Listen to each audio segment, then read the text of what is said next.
да, это я. Как я докатился до жизни такой? Qishloqdagi qizlar ertalab turib lasaqinda remontini boshlab yordi. Ertamanda nonushta paytigacha qornimni to'q ushlab turish uchun mevali kokteyl ichib olaman. Qanday tayyorlanishini video davomida ko'rsataman.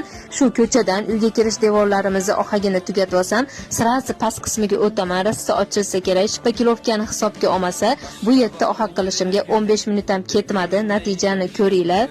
Endi to'yimli va vitaminlarga boy bo'lgan kokteyl tayyorlaymiz. Blenderni yangi olganidan birinchi ishlatishim, demak bizga banan, olma, yong'oq, mayiz va oxirida sut kerak bo'ladi. Yaxshilab blender qilamiz va kokteyl tayyor. Semirmoqchi bo'lganlarga to'q qoringa kun davomida 2 marta ichish tavsiya qilinadi. Aytgancha, oshxonam uchun yangi mikrovolnovka ham olgan edim. Narxi 900 qancha ham aniq esimda yo'q. Bilasizlar, oshxonam uchun ko'p narsalarni Paxtaoboddagi Kaknus do'konidan olaman. U yerdan siz oshxona uchun kerak bo'ladigan buyumlarni hamyonbop narxlarda topishingiz mumkin. Buyum do'konining yonida bitovoy texnikasi ham joylashgan. Nihoyat remont tugadi. Shu pastki qismiga rosa o'ylangan edim nima qilsam ekan deb va oxiri arzon kraska bilan bo'yab qo'yishga qaror qildim. Narxi 40 ming ekan, originali 80 ming edi. Bu kraskani tinmay artish shart emas, ohakka rang qo'shib qo'ygan bilan baravar ekan. Ya'ni original kraskaga o'xshab yaraqlab salga chang bo'lib ketmas ekan. Shuning uchun tanladim. Kraskadan keyin shunaqangi ochildi. Endi burchakkalarni artib, tuvayda gullar ekib ko'p qo'ysam bo'lgani men tasavvur qilgan holatga keladi. Faqat bu yerga quyosh uzoq vaqt tushib turadi. Shunga gullar qo'ysam agar so'lib qolmasmikin deb o'ylab turibman. Gul bilan shug'ullanadiganlar bo'lsa maslahat berib yuboringlar. Ayol kishi bo'lsam ham avval gulga umuman qiziqmas edim.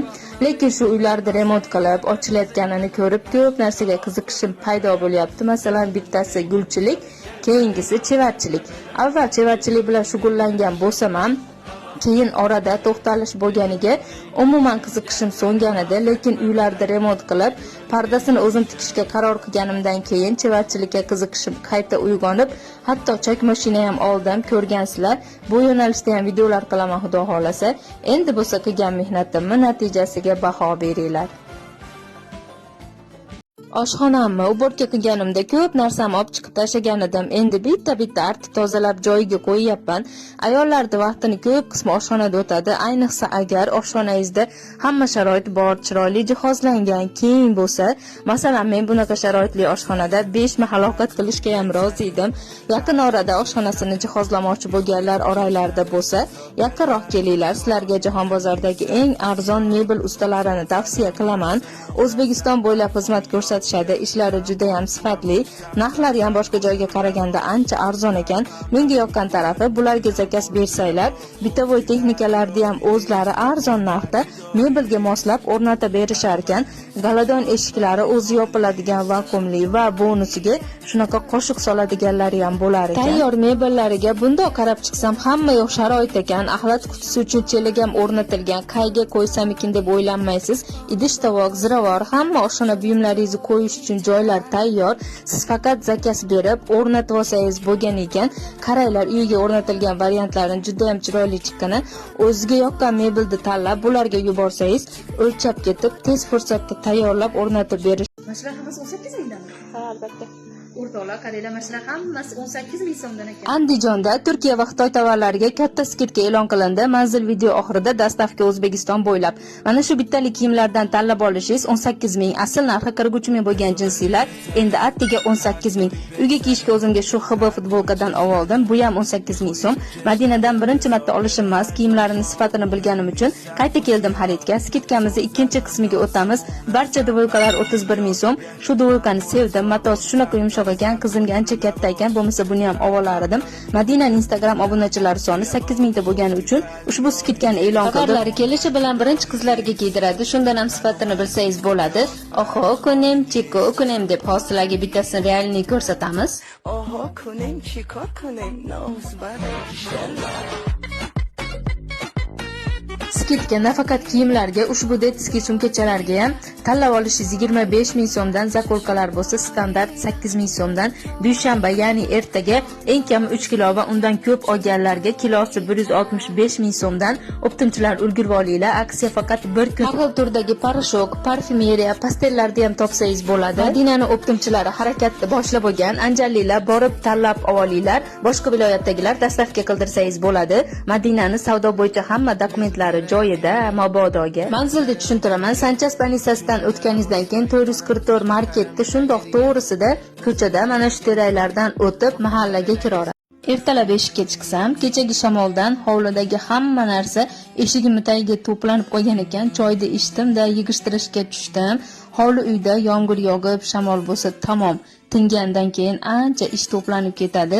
O'tlar ham yomg'irdan keyin yugurib chiqishadi. Tashqarini yig'ishtirib kirib, oshxonada ham ozgina ish qildim. Yerga solingan gilam poloslarni uborka payti olib chiqib tashab, tagiga linoleum solib qo'yganida muzdekina turadi deb, chunki obeddan to kechki 5-6 gacha oshxonaga quyosh tushib turar edi.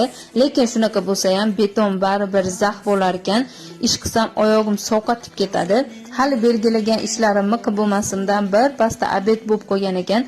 Chuchvaraga harakat boshladim. Kech qolib bo'lsa ham soat 1-2 ga pishirib oldim. Qishloqdagi qizlarida bugungi kunidan kichik bir parcha edi bu.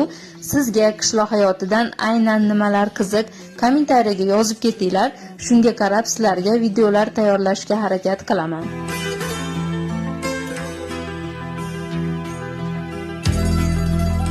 Bugun remont ishlarimni chetga surdim-da, biroz uborka qildim. Dadam bir hafta uzoqda ishda bo'ldi. Kelishiga joy qilib qo'yib, zinamni kraska qilgandim esinglarda bo'lsa, o'sha yerga polos tayyorladim. Eski polosimiz bor edi, rangi o'chib, yaroqsiz bo'lib qolgan joylarini qirqib tashab, yaxshi joyini kesib olib, yuvib solib qo'ydim.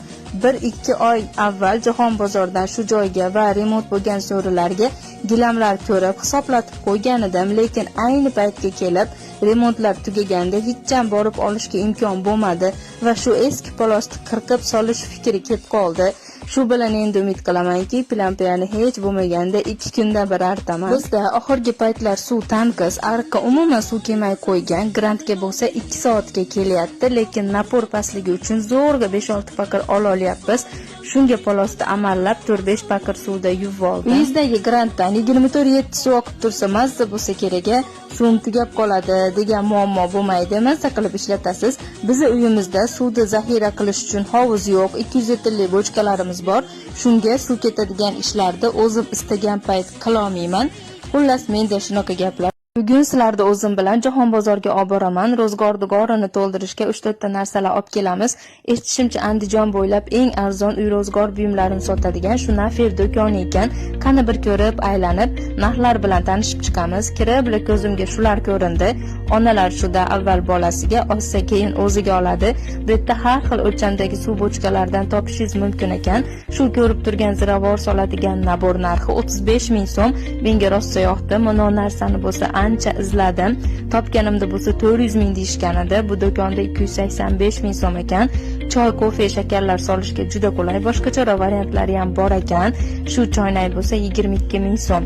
Bu yerda mingdan ortiq xo'jalik mahsulotlarini topishingiz mumkin bo'lib, agar 300 ming so'mdan ortiq narsa xarid qilsangiz, Andijon shahar bo'ylab yetkazib berish bepul ekan. Hamma ko'rgan narsalarimni narxlar bilan eslab qola olmadim, lekin rostdan ham juda ham arzon ekan. Sanuzulis uchun ham uzoqqa borib o'tirmaysiz. Hammasi shu yerda. Remont qilgan ayvonim uchun ham gultuvaylar ko'rib qo'ydim. Xullas, o'ylanmasdan kelaverasizlar. Ozgina pulingizga ko'pgina narsa olib ketasizlar. Manzil Jahon bozorini, o'yinchoqlar sotadigan darvozasini to'g'risida Nafir do'koni joylashgan. Videoda bo'lsa andijonliklarga jo'natib qo'yamiz. Devolda ohak qilayotgandagi esinglarda bo'lsa davom etamiz.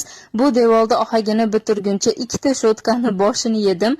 Ko'pchilik valikda qiling oson bo'ladi, shotkada qiyin deyishdi, lekin men valikdan foydalanib ko'rmaganman. Sinab ko'rishdan ko'ra shotkada bitirib qo'ya qolishni ma'qul topdim. Shu devolda ohak qilayotganimdan o'zim biram xursandman, chunki juda ham xunuk turar edi. Mana endi ancha go'zallashyapti. Pastki qismiga kelsak, ohakka rang aralashtirib yoki Alohida suyuq sement qivoraman. Bugun dadam kelsa unisini maslahatlashamiz. Shu joyga kichkina gultuvaylar ko'rib qo'ydim. Chiroyli ochiladigan gullardan ekib, shu yerda tuzab qo'yaman. Kirish qismiga juda chiroyli tursa kerak. Men bularni hammasini hayolimda tayyor qilib bo'lganman. Endi bularni tezroq real hayotga ko'chirish qoldi. Dadam 5-6 kun uyda bo'lmaganida buni qilganimni bilmaydi. Endi kelib ko'rsa va mehnatimni qadrlasa, tepa qismini yopib qo'yadi. Lekin agar yopilmay qolib ketsa, qilgan mehnatim yomg'ir yoqqunchalik bo'ladi. Qani endi do posle holati bilan solishtiramiz. Bu avvalgi holati, bu esa remontdan, ya'ni oxaydan keyingi holati. Endi navbat bu devorga va bu yoqqa. Bugun Andijon shaharga borishim kerak edi. Ertalabki salqinda ishlarimni tugatib olay dedimda, eshiklarni supurib, oxaydan qo'ygan joylarni artib tozalab oldim. Bilasizlar, o'zi yaqinda ayvonni remont qilib tugatdim.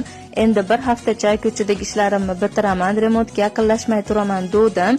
Lekin darvozadan kirish qismimizning devorlari tepasi yopilmagani, yomg'ir yoqqanda oxaylari oqib yomon bo'lib ketganiga hech qancha vaqt ketmaydi, oxaylab qo'yaman dedim-da, hadichani yetalab qizillab borib oxaga olib keldik. Oxayni ayron holatiga keltirib qo'yib, darvozamizni chekkasida shpakilovka qilish kerak bo'lgan joy bor ekan, uni qilib qo'ydim-da, oxaylashni boshladim. Videolarim minuti ko'payib ketsa, ko'rishga zerikib qolishmasin deb davomini bitirgan va qurigan holatda do posle qilib keyingi postga joylayman.